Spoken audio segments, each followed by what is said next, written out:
YCP నాయకురాలు రోజా పేరు TDP red book లో లేకుండా ఉండదు. ఇప్పుడు ఆమె పేరు తెరపైకి వస్తున్నట్లుగా ఉంది.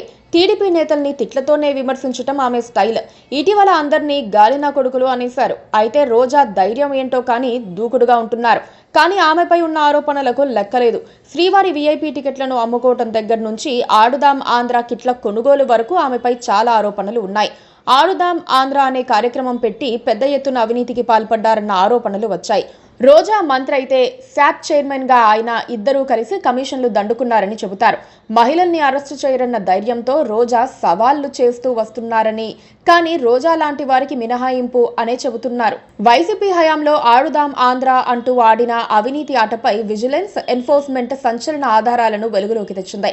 క్రీడా పరికరాల కొనుగోళ్ల నుంచి క్రీడాకారులకు పంపిణీ, పోటీల నిర్వహణ నుంచి విజేతలకు నగదు బహుమతుల కేటాయింపు వరకు అన్ని కోణాల్లోనూ విజిలెన్స్ అధికారులు విచారణ చేశారు.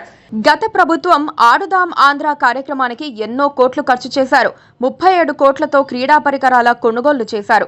ఢిల్లీ, ఉత్తరప్రదేశ్, బెంగళూరు తదితర ప్రాంతాలకు చెందిన 6 సంస్థల నుంచే క్రీడా పరికరాలు కొనుగోలు చేశారు. క్రీడలతో సంబంధం లేని రోడ్లు, భవనాల శాఖ ద్వారా అప్పట్లో టెండర్లు పిలిచి సరఫరా సంస్థలను ఎంపిక చేశారు.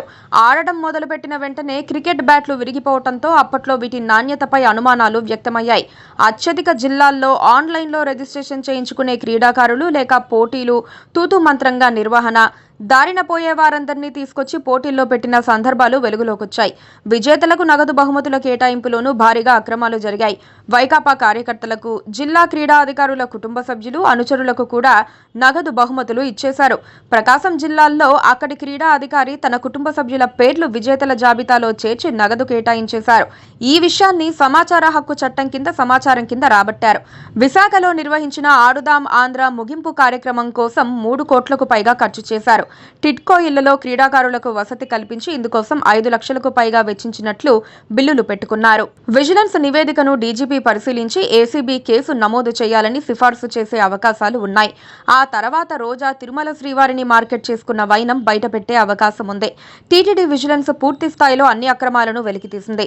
నివేదిక రెడీ చేసింది. ఎవరెవరు వీఐపీ బ్రేక్ దర్శనం టికెట్లు అమ్ముకున్నారో కూడా స్పష్టత వచ్చింది.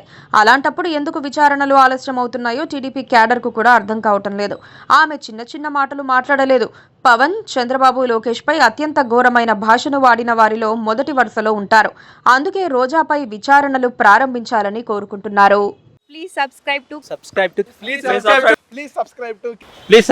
KTV Telugu. KTV Telugu. KTV Telugu. KTV Telugu channel.